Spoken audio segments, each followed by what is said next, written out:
Memories of 1963 come back to life for so many Americans today.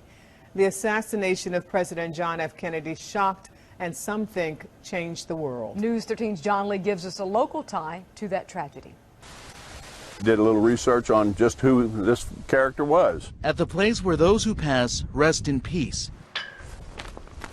One grave at Green Hill Cemetery in Waynesville is a reminder of America's turmoil, where folks like Steve Fogg find it fascinating that we have a little bit of the JFK assassination story right here in our backyard. William Greer was a World War II veteran, eventually working with the Secret Service. Driving JFK in Dallas 50 years ago. A life journey that merged with a devastating death. President Kennedy died at 1 p.m. Central Standard Time. Greer retired and eventually moved to Waynesville.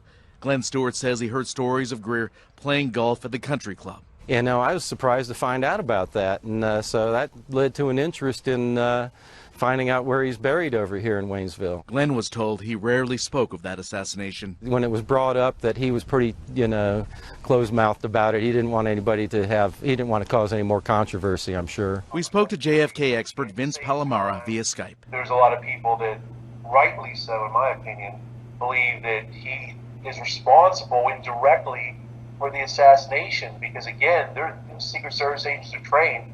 If he hits the gas and obeys an order of the agent in charge who was sitting next to him, history would have been different. The author of Survivor's Guilt interviewed Greer's son about his late father, concluding that the Secret Service agent was tormented for years. He had a lot of guilt about what happened in Dallas, because whether or not he believed Oswald acted alone or not, if his dad would have hit the gas, President Kennedy would be alive today. Greer died of cancer in 1985, but speculation and conspiracy theories live on. You know, there's been a lot of controversy, and there's even some theory that he was involved in the killing. Theories that Palamara says bothered the family. His son was pretty forthcoming about his dad.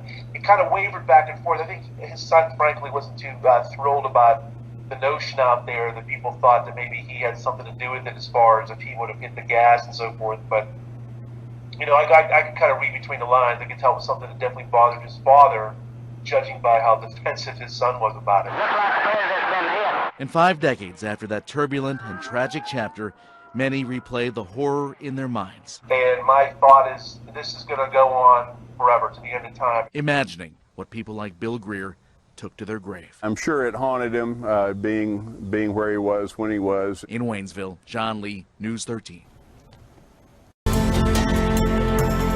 With in-depth study of the failings of Secret Service protections. These men were sworn to protect the president, to dive in front of a bullet if need be, to sacrifice their body. And when the assassination begins, he orders the men not to move.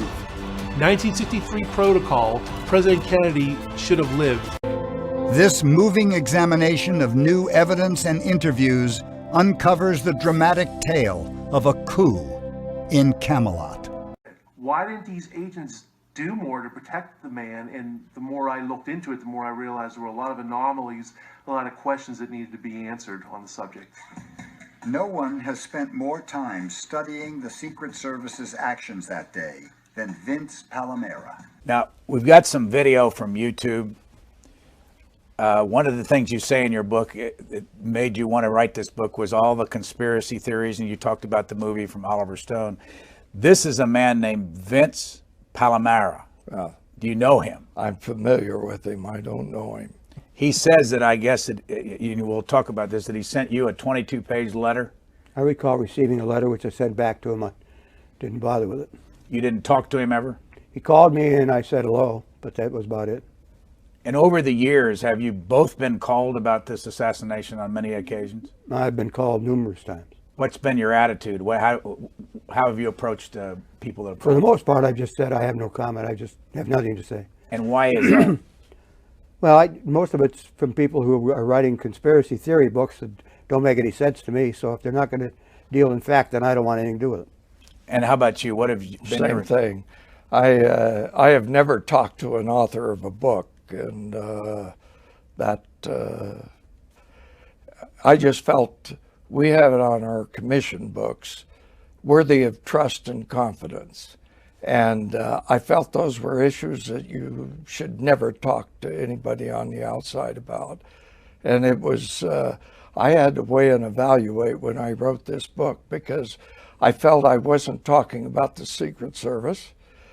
I wasn't talking about the Kennedy family, but I was talking about the agents that I worked with and the incidents that occurred. And those were my friends, so that's what I decided to write. Did you have to get permission to do this from the Secret Service? No. So this wasn't cleared by the Secret Service, this book? Okay. No, but we had lunch today with the director of the Secret Service, who thanked us very much for our contribution. So. Here is this video. It's not very long, and this man's name is Vince Palamara. He's a citizen who has taken it on his own to become an expert. He's from Pennsylvania, and I don't know him. I've never talked to him. I've just seen it on the web. And he is, I believe he's a graduate of Duquesne University. So let's watch this and I'll get your reaction to it. Hi, this is Vince Palamara, the self-described Secret Service expert that Jerry Blaine accuses me of without naming me, okay? Back with my obsession about the Kennedy detail. I gotta read this. This is rich. Page 287. This is what Blaine's claiming Raleigh said. Raleigh turned to Jerry Blaine. And Jerry, since you were in the lead car, did you ever hear this over your radio as well? Yes, sir, I did. I heard exactly what Floyd just told you. The thing about this is the whole thing about the Ivy League charlatans thing. Jerry Blaine told me the Ivy League charlatans thing came from the guys. I can't remember who said it. Boy, his memory got real good 5 years later, because now he's claiming he heard it over the radio, Floyd Boring, okay? It's unbelievable. It's just amazing to me, you know? There never would have been a book if I didn't send a 22-page letter, okay, to Clint Hill that pissed him off so much that his very good friend Jerry Blaine came out with this book as a counter, okay? There's some nice things. I recommend everybody to buy it. I'm not into censorship. This is my First Amendment rights, okay? It's got some nice pictures, some nice non-assassination things, and there's even some good assassination-related things in here. But it's very obvious. It's, other people picked up on it. That's why there's some really bad reviews on Amazon right now. Mine's the best of a bunch of 3 stars, too. It's very obvious. It's a thinly veiled attempt to rewrite history and to blame President Kennedy without trying to blame him for his own assassination.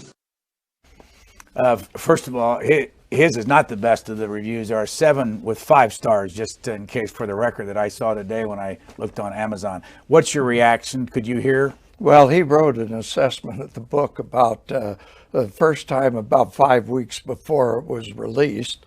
The second time on Amazon.com, he and 4 of his friends, or 4 of his aliases, put a statement on assessing the book a 1, a 2, and a 3. My assessment of Mr. Palamara is that he called probably all of the agents, and what agent who answers a phone is going to answer a question, was President Kennedy easy to protect? Well, probably he was too easy to protect because he was assassinated. But the fact that the agents aren't going to tell him anything, and he alludes to the fact that when I wrote the book, most of these people were dead. Well, I worked with these people. I knew them like brothers, and I knew exactly what was going on. And I always respected Jim Raleigh because he stood up to the issue and said, look, we can't say the president invited himself to be killed, so let's squash this. So that was the word throughout the Secret Service. And Mr. Palamara, has, there are a number of things that have happened, but he has no credibility. He's a self-described expert in his area, which I don't know what it is. He was born after the assassination, and he keeps creating solutions to the assassination until they're proven wrong. So he's a lot about, go ahead. He alleges that because he sent me a letter, 22 pages in length apparently, and that I discussed that with Jerry, I forgot that I ever got a 22-page letter from this particular individual until I heard him say it on TV. And I never discussed it with Jerry or anybody else because it wasn't important to me. And insofar as him being an expert, I don't know where the expert part came from. I spent a long time in the Secret Service in protection, and I'm not an expert, but apparently he became an expert somewhere up in Pennsylvania. I don't know where. You were about to say something earlier. The Zapruder film, when the Zapruder film is run at normal speed, another theme that Palamara throws out is that Bill Greer stopped the car. When it's run at its normal speed, you'll notice the car absolutely does not stop at all. This happened in less than 6 seconds after the president was hit in the throat and moving along. As an aside, by the way, the fellow we talked about in the last interview, Vince Palamara, yeah. You've seen his letter to the about your book? I've not read it, no. I'm sure you probably know that he said that Mrs. Kennedy and Me is highly recommended to everyone for its honesty and rich body of truth. He actually fully endorsed your book, even though he's been critical of... Well, I'll accept his endorsement. Are you worried that he's being... Well, maybe he has some secret agenda, I don't know, but I accept his praise. Thank you. In your... Jerry and I talked about this a lot because I'd read something or read reports and I'd say, Jerry, this contradicts what you're telling me or what Clint is telling me. And I came to realize that these were the guys that were there. And their memories are so vivid and so clear. And as I would talk to other agents, they would corroborate the stories. And I realized that this is the truth. And the other people that are writing these other reports and all these researchers that have studied this endlessly, they weren't there. And, you know, so you can take some of what is written, but what I believe is what these men have told me to be true. The greatest security ever, even the normal security on both the federal and local levels had been stripped away. Another short one for you, another 4-minute DVD. But what I want to do is, again, it's one thing to come up here and espouse things, say things, and that, but picture says 1,000 words, and it's the great conundrum. Now, I said before, you know, about the conspiracy, no conspiracy, and it's separate from that. It's a matter of these guys would have protected the president. He would have lived whether Oswald acted alone or not. There is a little bit of a gray area in there. And it depends, quite frankly, sometimes it depends on my mood or some of my researcher friends work on me a little bit to make me think it is sinister. I don't know. I mean, you try to put the best foot forward and say they screwed up and the president was killed under their watch. And after the fact, they created this mythology that he was difficult to protect. And that's when you read William Manchester's massive best-selling book. It sold like in the millions, you know, day Kennedy was shot. Even the Warren Report, to a certain extent, laid out this thing that, well, President Kennedy, that's a shame, but, you know, he did not want, you know, protection. Now, you didn't hear me get into the bubble top. That does seem to be something that Kennedy didn't want all the time, but even that is a gray area. There's many trips. You'll see a couple of them coming up, where he had the bubble top on, if not in a full compartment, which he did quite often. A lot of other times he'd have it in a partial configuration where he'd have the rear piece on and the forward piece. Now, even though it was not bulletproof, it would deflect a bullet. And many of the agents I spoke to said it would deflect a bullet, or at the very least, actually two things, or it would have a sun's glare off the bubble would act as a deterrent, or just the fact that many people thought it was bulletproof. What a potential sniper or snipers think twice, if not thrice, about doing anything. Oh, the bubble top's on, or the rear piece is on. So there you go. Many times, you'll see coming up, Kennedy was allotted many motorcycles that surrounded the car. It was protocol. In fact, on the Texas trip, San Antonio, Houston, and that morning in Fort Worth, the morning of the assassination, he had motorcycles all over the place. In the High Select Committee, this is kind of, well, it's not buried, researchers know about it, but it's buried in their report. Most people know about the Warren Report. High Select Committee reinvestigated the assassination in the late 70s and found probable conspiracy, but very inconclusive, very unsatisfying. But one of the things they found was it was, quote, uniquely insecure what the Secret Service did with the allotment of motorcycles. And guess what?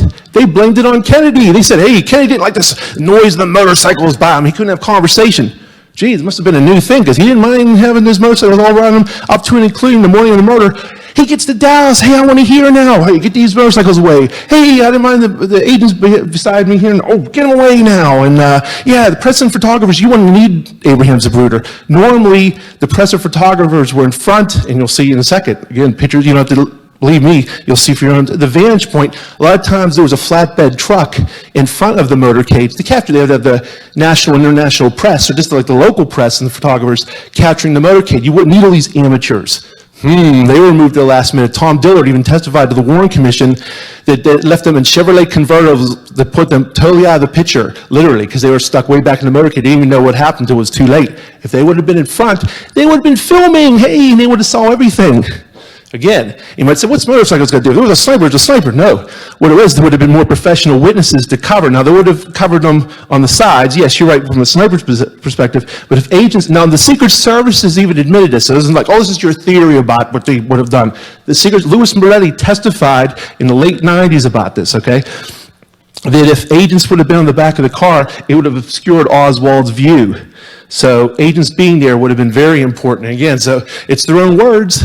But again, before anyone thought twice about this, they would throw out, well, President Kennedy, God bless him, it's a shame, but he didn't want this protection. But as you see, he didn't have a problem at all. And I'm contacting these people. And here's the most important thing of all, especially if you go out and you get Gerald Blaine's book, which I'm not, espousing, but it's free country, get it if you want. And if you go in there and you read and you say, well, we had a code, he's talking about the Secret Service, and, that code shouldn't be broken. And, I'm waiting 47 years to tell you that President Kennedy did indeed order us out the car, and we covered this up. The thing he left out of the book, the real glaring error is, what about the non-Secret Service agents that said President Kennedy never ordered us the car? Dave Powers, who was on every trip Kennedy took, he was riding in the follow-up car often, writes to a total stranger and says, they never had to be told to get off the back of the car. Congressman Sam Gibbons, again, total stranger, writing to him, said that agents rode in the rear of the car all the way. He was sitting a foot away from Kennedy. He never heard any order. So I'll wrap this up.